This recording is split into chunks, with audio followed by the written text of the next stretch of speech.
আসসালামু আলাইকুম এভরিওয়ান। এই যে স্ক্রিনে যে সুন্দর ভরপুর চকলেট কেকটা দেখছেন, কি বানাতে কী কী লেগেছে চলুন দেখে আসি। তো আমি 4টা ডিম বিট করে নিয়েছি, চকলেট ইমানশন দিয়ে একটু বিট করলাম।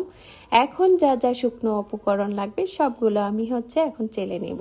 তো এখন আপাতত সবাই জানি ঘরে ঘরে অনেক সুন্দর সুন্দর করে কেক বানাতে পারেন, তারপরও ভাবলাম একটু ডিটেলসে দিয়ে আমি কিভাবে বানাই সেটাই আপনাদের সঙ্গে শেয়ার করলাম আর কি। স্ক্রিনে দেখতেই পারলেন আমি কি কি ব্যবহার করেছি, তার মুখে কিভাবে বলবো আর কি। তো এখন সবাই বানাতে পারেন। তো যাই হোক, আলতো হাতে সুন্দর করে মিক্স করে এখন একটা আপনার 9 ইঞ্চি মোল্ডে আমি বেক করবো আজকে চুলাতে, খুব সুন্দর করে। অনেকেই বলে চুলাই হয় না, তো দেখেই বুঝতে পারছেন সুন্দর করে চুলাই করে ফেলেছি। তো এখন দেখেন আমি স্লাইস করে সুন্দর কয়টা স্লাইস করব, 4টা স্লাইস করব। 4টা স্লাইস করলে কিন্তু কেকের ভেতরের যে লেয়ারটা হয় দেখতে কিন্তু দারুণ লাগে। তো যাই হোক, আমি নিচে একটু চওড়া করে ক্রিম দিয়ে দিয়েছি যেন সুন্দরভাবে বোর্ডে লেগে থাকে আর যেন নড়াচড়া না হয়। তারপর এখানে আপনার চকলেট যেই সুগার সিরাম লাগে তার ভিতরে কিন্তু আমি চকলেট গানাশ দিয়েছি, চিনি দিয়েছি আর আপনার গুঁড়া দুধ মিক্স করে সুন্দর করে একটা চকলেট সিরাম বানিয়ে নিয়েছি।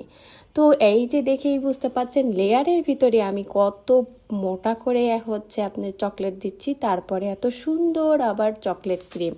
যারা চকলেট কেক পছন্দ করে তাদের কিন্তু এটা অনেক পছন্দ হবে, কারণ এইদিকে চকলেট গানাশ যাচ্ছে ভিতরে লেয়ারে লেয়ারে, তারপরে আবার চকলেট ক্রিম। বুঝতেই পাচ্ছেন কেকটা কত মজাদার হবে। তো যাই হোক, প্রত্যেকটা লেয়ারে লেয়ারে আমি গানাশ দিয়েছি যেন আমি একটা অর্ডারের কেক এটা বানাচ্ছিলাম, তো ভাবলাম আপনাদের সঙ্গে একটু শেয়ার করি।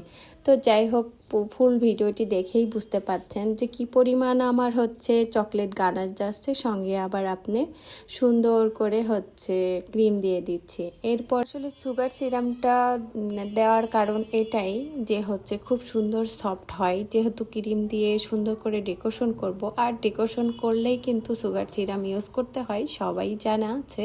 তারপরে একটু যারা জানেন না শুধু তাদের জন্যই বলা হলো আর কি।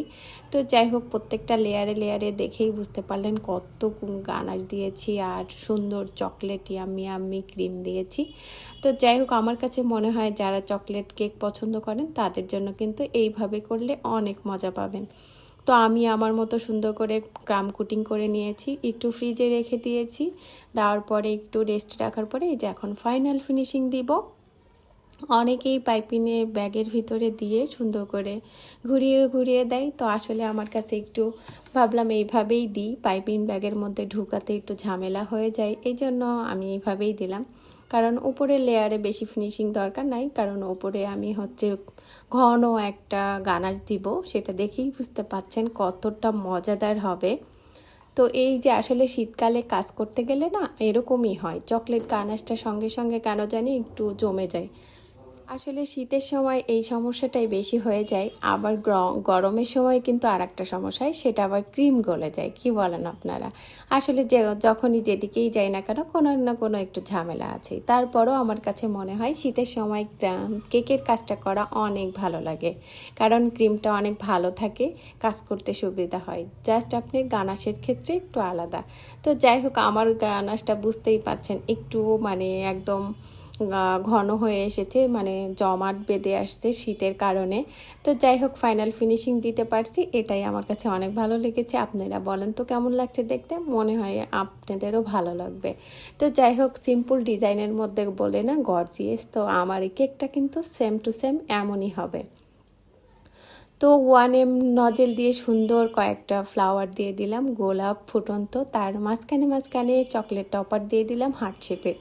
দেখেই বুঝতে পাচ্ছেন সামনে যত আগাবে কেকটা কিন্তু দেখতে আরও লোভনীয় আর অনেক গর্জিয়াস, সিম্পলের মধ্যে। কি বলেন আপনারা? তো আমার কাছে মনে হচ্ছে বেশ ভালো লাগছে।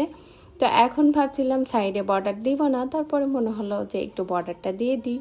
তো বর্ডার দিয়েও দেখি ভালোই লাগছে, অনেক সময় বর্ডার দেওয়া হয়, অনেক সময় দেওয়া হয় না। তো যাই হোক, বর্ডার দেওয়ার পরে এক সাইডে আবার আপনার চকলেটটা একটু গ্রেট করে দিয়েছি, দেখতে কিন্তু আরও গর্জিয়াস হয়ে যাচ্ছে। একটু সুইট বল দিয়ে দিলাম যেন একটু সুন্দর লাগে।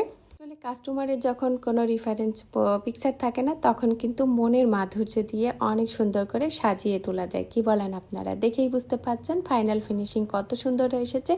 তো ভিডিওটি যদি ভালো লেগে থাকে তো অবশ্যই লাইক, কমেন্ট, শেয়ার করে পাশে থাকবেন। সবাই ভালো থাকবেন, সুস্থ থাকবেন। আল্লাহ হাফিজ।